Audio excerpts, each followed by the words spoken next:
Hello and welcome. My name is Grant Generu, and in this video presentation I want to talk about the responses we had to our 2020 vitamin A elimination survey. So firstly, thank you very much for the people that responded to the survey and have taken the time to submit a response. Very much appreciate that. This year we had 126 responses. That is about the same number that we had last year. The demographic age breakdown is also very similar to last year, so I don't think there's much of a change there. We have a few people that are under 20 years of age that are taking this on, which I think is interesting, but it's also consistent with last year, so nothing much has changed. The next question here was why are people attempting this diet? And partly this originates from my initial investigation into this regarding the autoimmune diseases, so that was the reason for asking that question. It'd be great to see if people can start reversing those autoimmune diseases and get to a clearer understanding of the relationship there. But also equally important is that there's a large number of people here attempting this diet to recover from a non-autoimmune disease. This is great because it's becoming completely abundantly clear that vitamin A is not only causing the autoimmune diseases, but it's causing a lot of the other disease conditions throughout the body. So I think that's fantastic. We have 8% of people saying that they're taking on this diet to just maintain existing good health, or maybe improving performance, which is great also. Then kind of a smattering of other reasons and conditions for people taking on this diet. One of the most important ones is there's a number of people, significant number of people that are taking on this diet to try to recover from Accutane poisoning. So I've got a wide spectrum of disease and health conditions that people are trying to ameliorate with this diet. I think that's really great, and hopefully we'll see some positive outcomes with that over the next year. Next question was, how restrictive are you being with the diet? This question answers were ranked from 1 being very restrictive down to near 0 intake, 5 being moderately restrictive. So most people are in that 1 and 2 ranking, and I think that's pretty much what I expected. It's incredibly difficult to get down to 0 intake of vitamin A, as we all know. So pretty good representation. I think also that going to absolute 0 is not only difficult, it actually might be a factor in why people hit that detox setback cycle. Not sure about that, but it's a possibility. Nevertheless, I think this is a pretty good representation of what people are doing with this diet. It's pretty much what I would expect. The next question is, how many months have you been on this diet for? And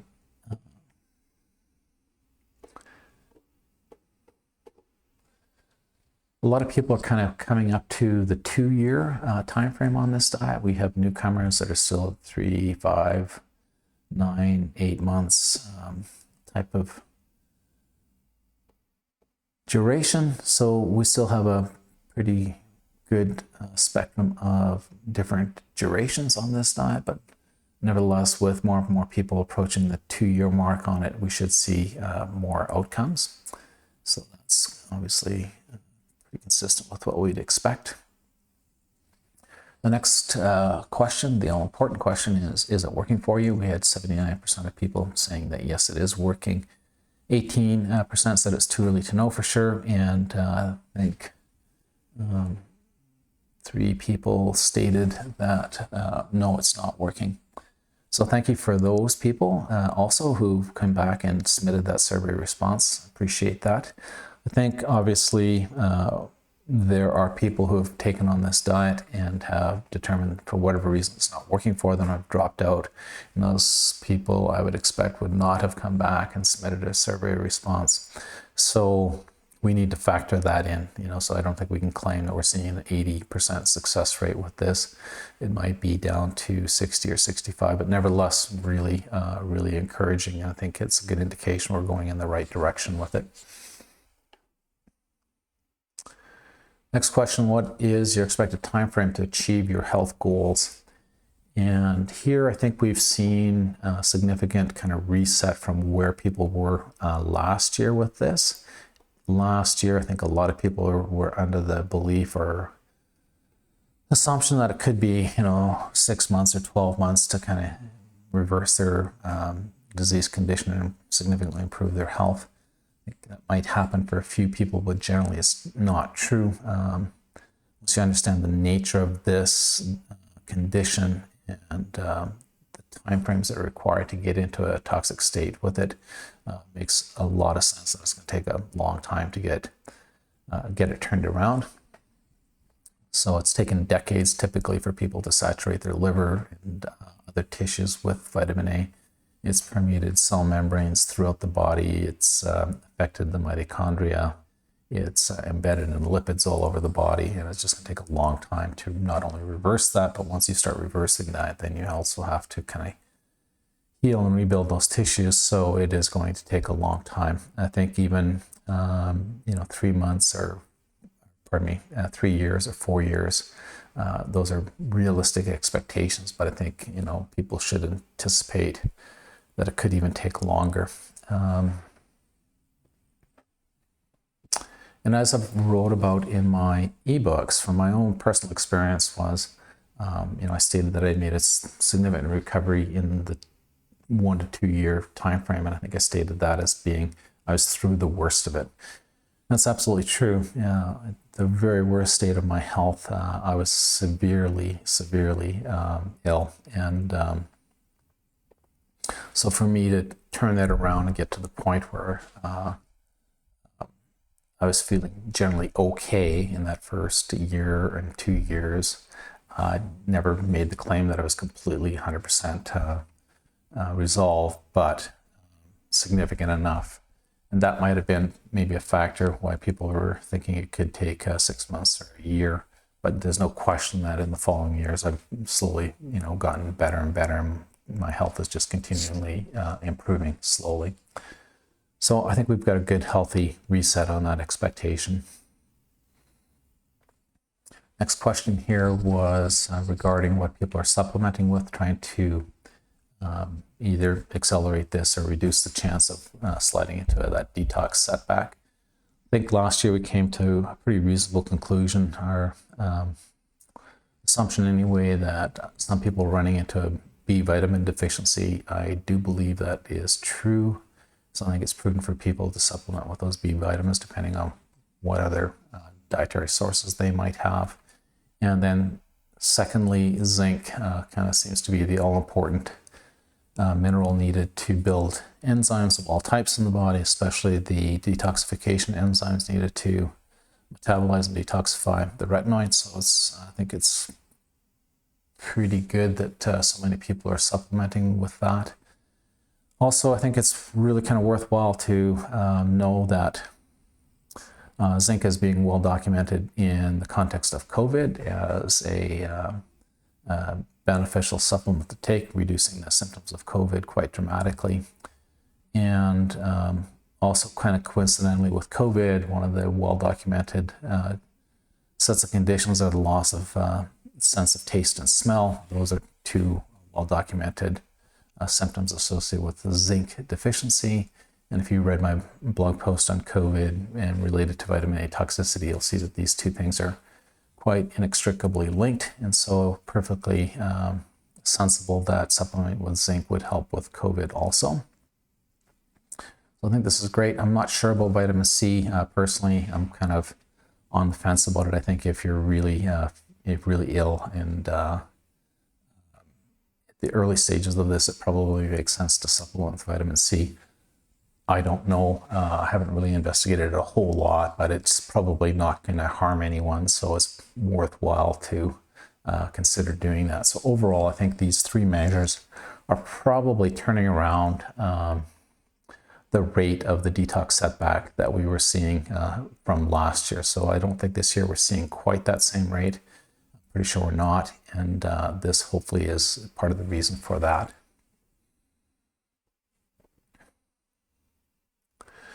Next question here was more about lifestyle choices, dietary choices, The first one was whether or not people are drinking coffee, and this was out of my own personal curiosity. Something people should know is that coffee is well documented to help detoxify the liver and help the liver repair from a disease condition. That's documented in the medical literature. There's kind of lots of anecdotal reports about that same effect.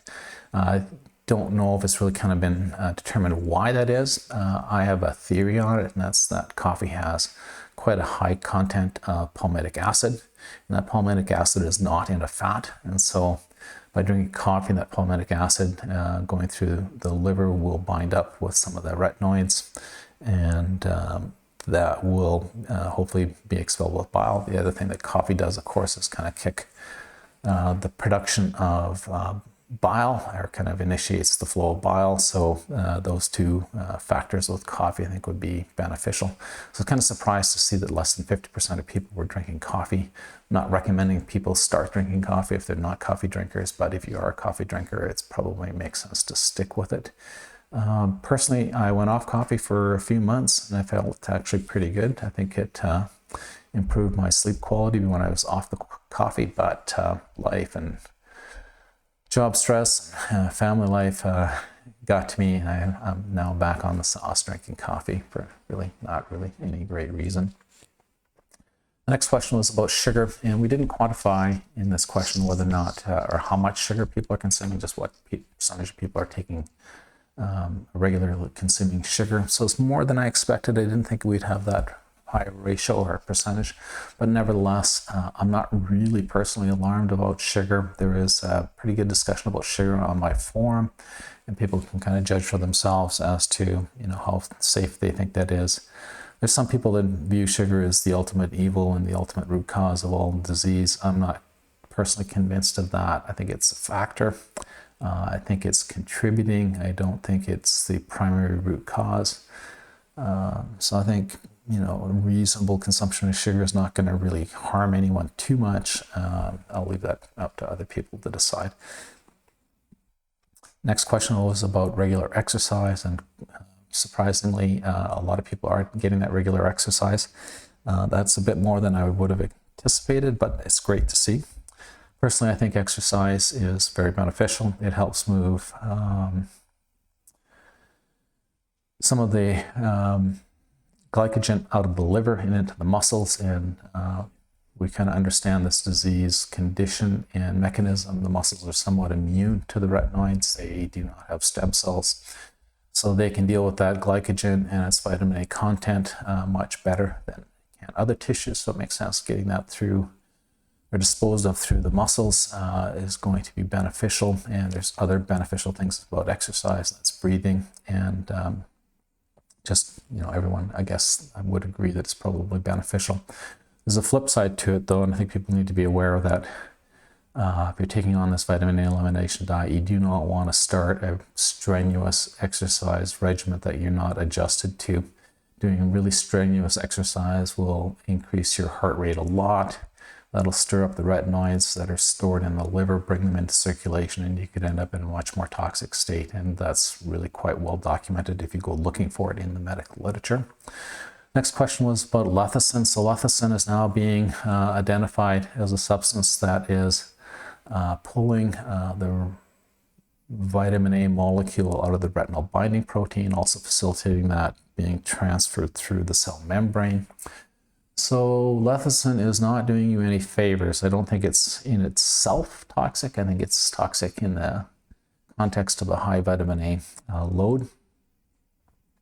So I was just curious how many people are adding that to their diet. And fortunately, only a small number of people are. I'm not overly alarmed about it, but I was just kind of curious to see what people are doing with that.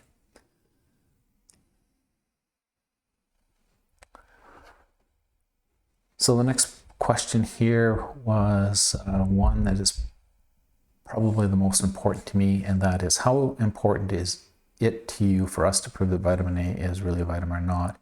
I think we've got about 50% of people thinking that it is important. So 1 was not important at all, 10 was critically important. So kind of, anyone, let's say in the 8, 9, 10 category, we're looking at yeah, maybe 45% of people are thinking that it's important. Personally, I think it's critically important. This is something that really bothers me, this whole categorization of vitamin A being a vitamin. I think if we could overturn that, that would be fantastic. So with that, the next question was, would redoing the 1925 Wool Bucket House study be worthwhile? Almost 80% of people felt that would be a worthwhile thing to do. Of course, the Wool Bucket House study is the study that supposedly definitively defined vitamin A as being an essential vitamin in the first place. So if we could overturn this study, that should go a long ways into overturning that decision that was made nearly 100 years ago. So if we were to do this Wool Bucket House study, it would take quite a bit of funding. We've kind of budgeted about $60,000. That would buy us the lab space and the staff, probably graduate students, running the study, administering it, and writing up the results. So that's kind of the budget that we're thinking about. It would depend on duration also. So the next question was, if we're going to do this Wool Bucket House study, would you help contribute to that funding? Now, in no way would I expect that this community would raise that entire $60,000, but we could get it kickstarted. Some of the researchers that I've been talking to about this would hopefully contribute some funding to it also, maybe through a grant from other organizations. We could raise that kind of money and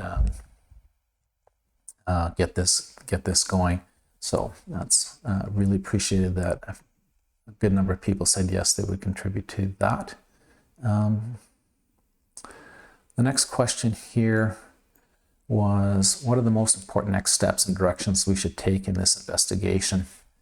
And a whole bunch of ideas here. I'll just kind of go through them and think and see if I can kind of pick some out that are worth commenting on in this video. I'm not going to comment on them all.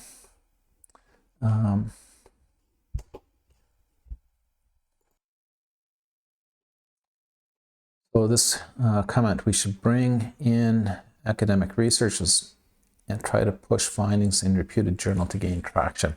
That's exactly what we would be doing if we reproduce the Wool Bucket House study. It's going to be quite difficult to get a lot of researchers involved in this. It's so fringe and so far in left field, I don't imagine that many are going to touch it. I could talk about that for a long time. And I think this is one of the big risks in redoing the Wool Bucket House study. We could do it and get a very interesting result and publish it, but I think the risk is that it would just be ignored. So it could spend a lot of time and money on doing it and have that outcome. However, I think we do need to do it, and so I'm definitely going to be working on that in this next coming year. Hopefully we'll get it started in the next 6 months kind of time frame. Comment here about investigating around detox issues. That's not something that I'm personally looking at or working on. Something that Garrett Smith has been trying to focus on. I don't have the time or resources to do that. Just so everybody knows that I'm doing this in my own, free time. Nobody's paying me to do this, and I'm limited in what I can do.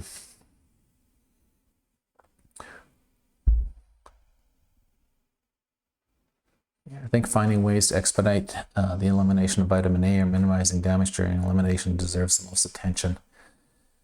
Yes, it's very important. I think what we have right now is pretty much everyone's relying on a elimination diet to try to turn this around. It's obviously incredibly slow, not very predictable, and it comes with the risk of going into this detox setback cycle. So all those are very important things. Don't know how much I can contribute to that, but it's not something that I'm personally looking at.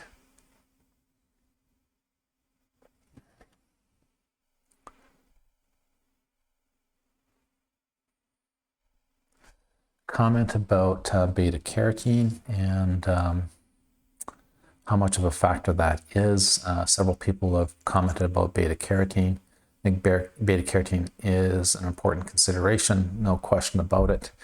I think if we could overturn this whole premise of vitamin A being a vitamin or not, would go a long ways to identifying beta-carotene as also being toxic.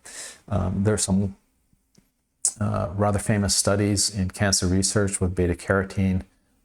Both of them had to be prematurely ended because they're causing either higher rate of cancer or higher rate of death in the cancer studies, and they had to be stopped because of that.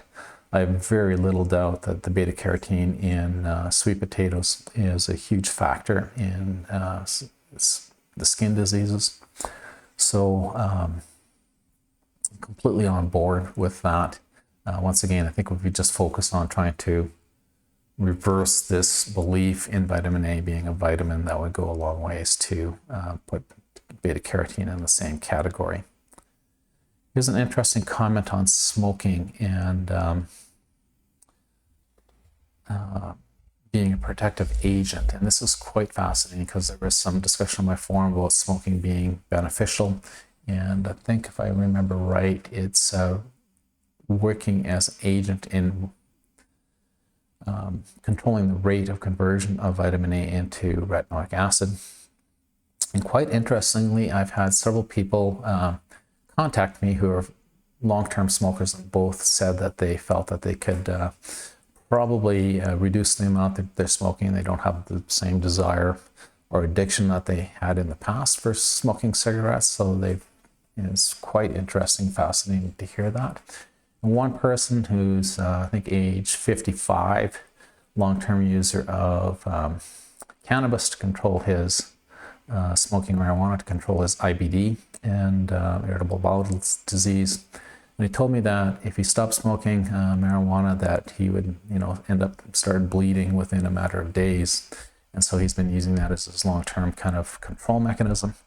And a year ago or so, after being on this vitamin A elimination diet for about 2 years, he's told me that he's completely stopped needing that, and his IBD is now resolved. So lots of good, interesting things about smoking. And just one more thing that I've read recently was there's a study posted on a Canadian website regarding HIV and AIDS, and they did a study on smokers, and what they found was took a group of patients who were long-term smokers, and they had them stop smoking, and what they found was it was an 8-fold increase in the rate of lung cancer and 28% increase in the rates of all other cancers. So a dramatic increase in the rates of cancers when these people stopped smoking.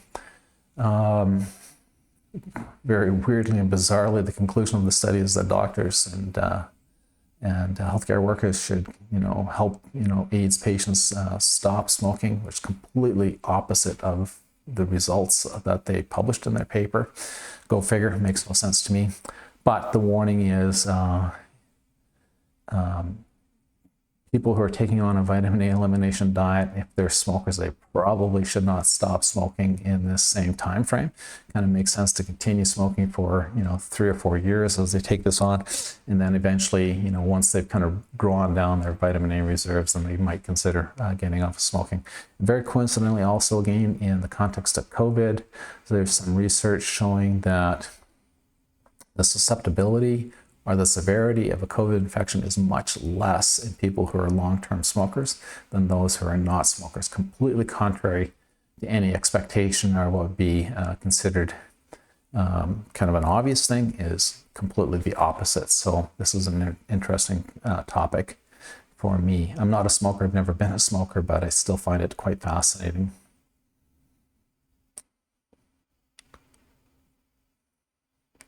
There's a comment about, several people commented about doing more to spread information about this. I will be doing that this year, so I've been a little bit quiet over the last year. I'm going to try to get more information out this year, so hopefully I'll have some more time on my hands. I'll be able to do that. Hopefully we're not just overburdened and overrun by this COVID disaster that we've been through this year, and I'll be able to spend more time time on that and hopefully get more uptake from the community too. There's a comment about wanting to see a multi-generational vitamin A elimination diet study in rodents. That's, of course, what we would be doing with the Woolbucket House study. We would actually take it through 3 phases. So the first phase would be elimination diet in that 12-week kind of range. And at that point in time, determine if there's any adverse outcomes. And then we would take it to kind of probably a year time frame to prove that there's no long-term consequences of a vitamin A elimination diet. And if we have budget and time, we would take them through a reproductive cycle and see what happens with the offspring. So we very much would like to do that. It's going to be budget constrained.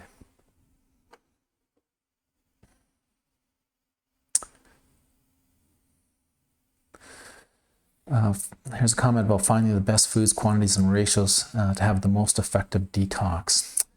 I was hoping that this would kind of come out of the discussions, people sharing their diets on our forum.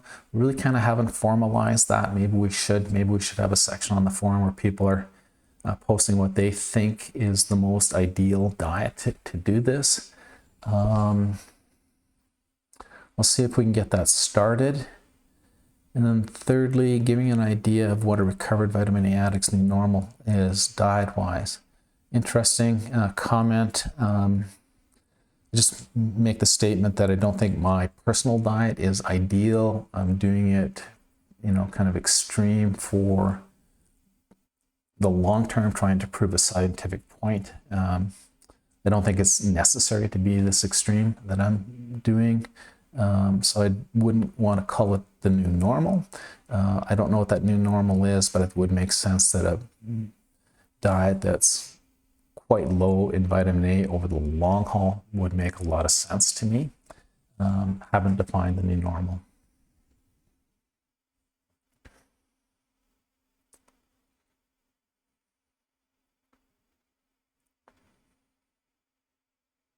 Just comment about the Woolbucket House study, say we wouldn't be able to replicate it because we won't be able to get the same types of food. Absolutely true, and I should have been clear when I was stating our plans for redoing that study, or hopefully redoing that study. We wouldn't replicate the study identically. We would have rodents on a vitamin A elimination diet of our own design. We wouldn't even use a pre-manufactured lab diet. We would have a completely ad hoc diet of our own design that would have no potential of having some toxic substance in it, like heated casein. Getting more people done detoxing, like myself, yes, that'd be great. I think it's just a matter of time. So, here we are kind of at the 2-year, 3-year time frame for a lot of folks, getting more results from people. So slowly, I have no doubt we're moving in the right direction, but it's just going to take a long time. The importance of soluble fiber, I'm not personally looking at that. Other people can comment. I think kind of equal to soluble fiber, activated charcoal is still kind of potentially quite effective. I think it should be in people's considerations. I'm not making a recommendation, but I think both of those things are probably worthwhile.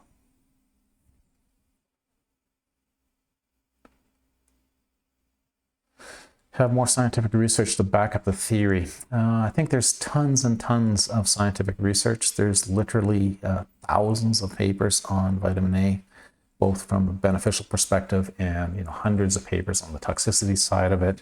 So I think the science is there. We just have to interpret it through a new lens or a new perspective to understand what's really going on, and then find out why some people are taking a very long time to get better on a low vitamin A diet. Once again, I think people need to understand that the nature of this condition is a massive amount of vitamin A stored in the liver and the adipose tissues throughout the bodies, and just reversing that is going to take a long time.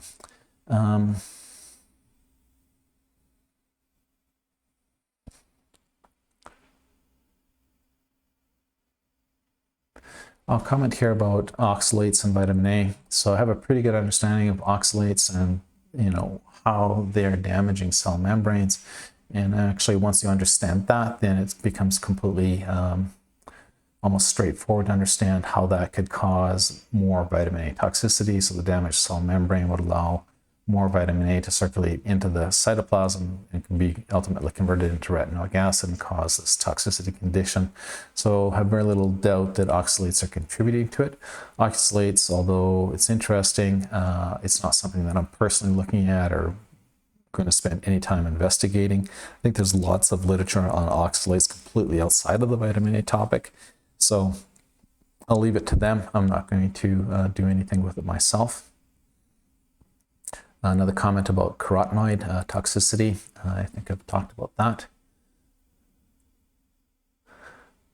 Comment, don't know what the Wolbach and House study is. So once again, this is the definitive study that was used to prove the essential nature of vitamin A. It's kind of one that's everyone's kind of fallen back to, and quite surprisingly, it has just gotten so little attention as to anyone questioning it. And so here we are, almost 100 years later. Comment about the nutritional interactions between zinc, vitamin A, K2, vitamin D. Yes, I think all of those are important. I'm not personally going to be working on any of that myself. I think, once again, zinc is very important. Spread this knowledge through South Asia regions, well, really around the world would be fantastic.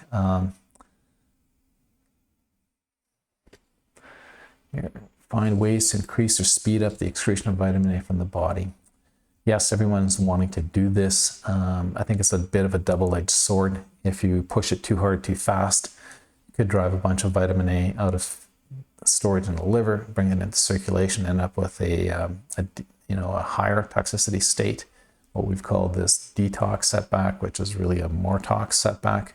So we have to be careful and be prudent about not making things worse than where people are. Ultimately, it would be fantastic to have an antidote. I think that is, 10 years out or more. There may never ever be an antidote, so I don't want to kind of bank on that either. But so right now, one of the few levers that we have to influence this is the restrictive diet, which is obviously not great. It's just not going to make it very fast.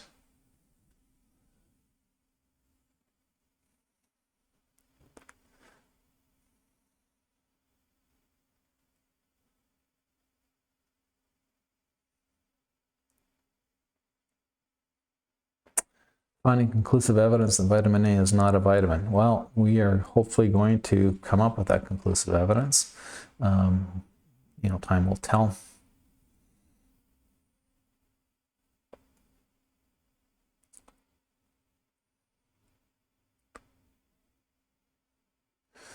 Studies of the medical community as a whole would latch onto. Well, I am not holding my breath on that at all. Just kind of coming to the conclusion myself personally that the medical establishment has no interest in curing or preventing disease. Their only interest is treating disease, and the more people that are diseased, the more profitable it is. So these people are completely focused on profit. Disease has become the biggest industry in the world, way bigger than oil and gas. On a worldwide scale, quite fantastically. Even if you looked at my blog post on diabetes, just the single disease of diabetes is about equivalent to the spend of the United States on gasoline in a year. So just one disease is equivalent to that. If you combine diabetes and cancer, you're way outstripping the revenue from oil and gas. And this is the biggest industry in the world, and they are profitable when people are sick. So I do not think that the medical community will ever latch on to this. I hate to be that kind of cynical about it, but it's just becoming more and more obvious to me that that's what's going on. So individual medical practitioners may be interested in this, but the medical community as a whole, I just don't see it happening. Next comment, I believe the cholesterol connection would be huge for making it mainstream. Everyone seems to watch their cholesterol. Yes, I agree. This would be a great avenue or vector to get more attention on this topic. I think in North America there's 40 million people that are on the statins worldwide. It's about 200 million. Of course, the statins aren't very effective, and there's lots of side effects of the statins, and everyone's using that to try to treat this cholesterol thing. So if we could have people reverse their cholesterol with the vitamin A and elimination diet, it would be great, because it's going to be a bit of a secondary way of just getting way more interest in the vitamin A topic. That would be fantastic. So if you are taking this on and tracking your cholesterol numbers, please share those. Prove that vitamin A is a poison. Prove that vitamin A depletion is safe. Example, not to eat fruits and veg. So there is absolutely no doubt, no question whatsoever that vitamin A is a poison. It's just so well proven, documented, no question about it. But this is where, we have this strange condition of this chameleon notion of a molecule where it's well-regarded poison at a high dose, but a vitamin at a low dose, and which is really strange. So if we can overturn the myth that it's a vitamin at a low dose, that will leave the only evidence on the table being it's a poison, and that would hopefully go a long way to doing exactly that.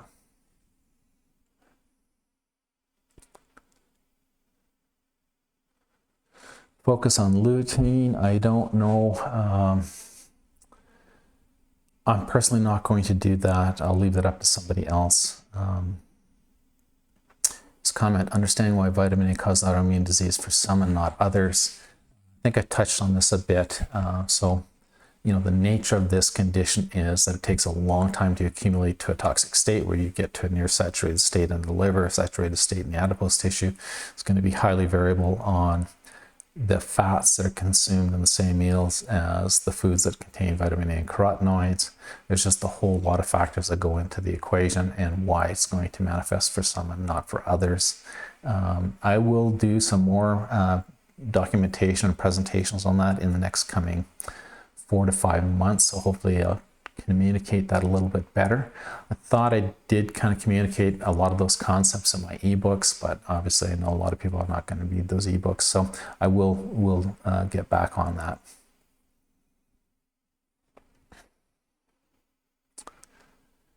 Comment about the critically important to expose the natural color alternatives. Yes, so beta-carotene is being used as a safer food colorant, which is really, really tragic, because it's probably not safer at all. It's probably worse. Once again, if we can overturn the ruling that vitamin A is a vitamin, then I think it'll be kind of a natural next step to determine that beta-carotene is pretty much in that same category.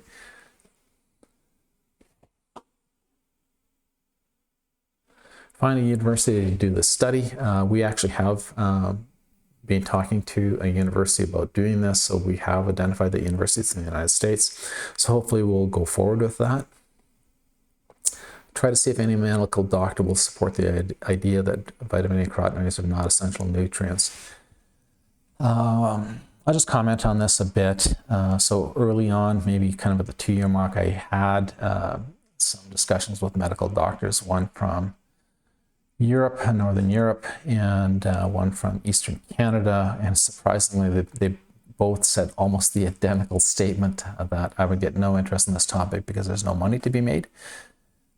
You could say that that's being cynical, but I think they're just being realistic and smart about it. They just knew that the medical establishment is not interested in any remedy that's not going to make money, and so they just give me a heads up about that. And then thirdly, I did speak with a doctor, a medical doctor here in my city, a dermatologist, who wanted to meet with me and told me that he thought that I was on the right track with this, and told me that he would, stop prescribing Accutane. And when I asked him if he would give me some public endorsement of this, he, flatly refused, and it was just no way. And he said that would destroy his career if he did anything so foolish. And so I think a lot of doctors are going to be in that category. There's just no way they're going to stick their their neck out and get behind this rather controversial idea, and they're going to stick with the mainstream thinking on it.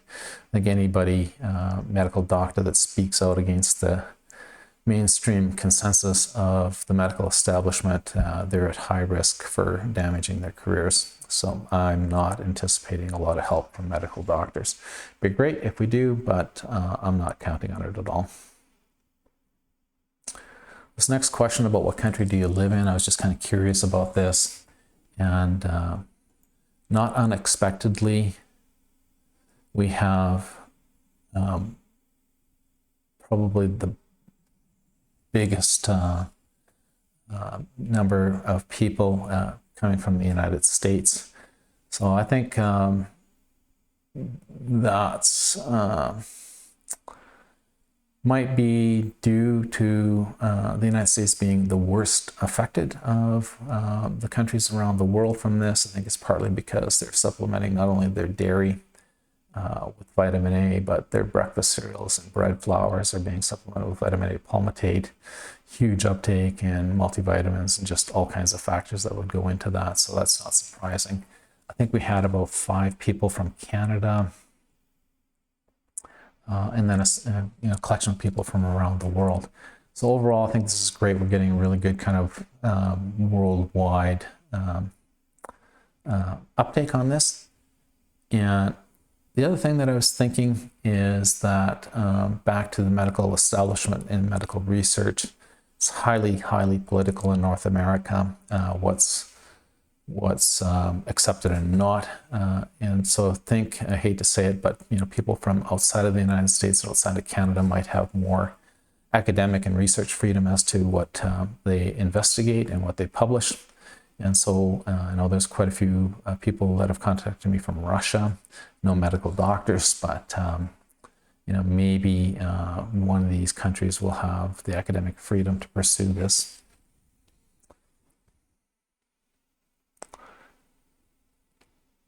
The next section of the survey was about individual health conditions before starting this diet, and then what those conditions were like after starting this diet. I'm not going to go through all of these questions because there's just a lot of questions. Thank you to Josh for coming up with that list of questions to include in the survey. But generally speaking, I think what I'm seeing is, if you look at this particular one here for depression, so the ranking of this was low to moderate, or not significant level of depression, and then as we went up here, severe, debilitating, and not just depression, but any one of these health conditions, debilitating state of this. So if you look at these charts, what's happening is they're generally moving to the left in almost all of them.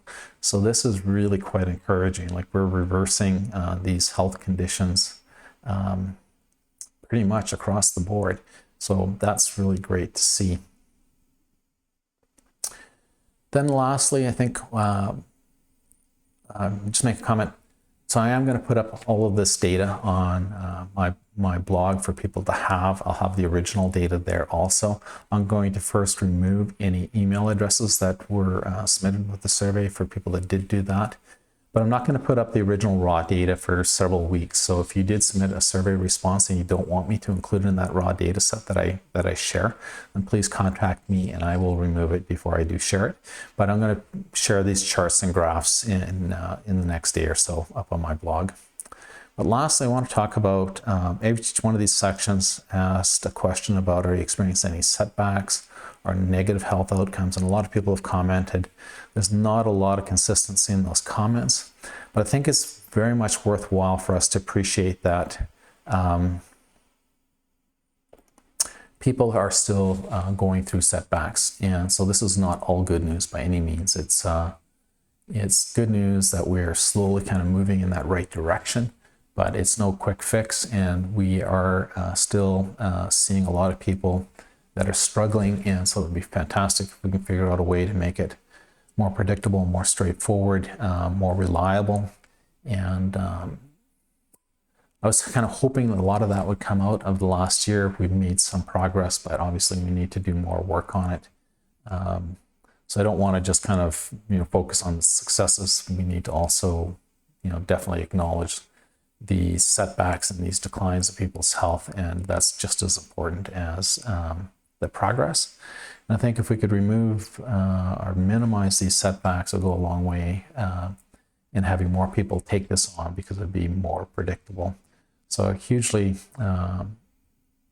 appreciate everybody that submitted a survey response. Once again, thank you very much for doing that. Hopefully next year at the 3-year mark, we'll have more success stories to share. In the interim, going forward in the next year, I think we'll, try to, within the community, define a diet that would be the highest likelihood of success with a lot of, without much risk in going through a setback. Could be very individualistic. I have no idea how successful we'll be in that, but it's probably worthwhile to kind of come up with a stated best practice diet, if you want to call it that. So thank you very much. I really appreciate it, and hope to see everybody on next year's survey.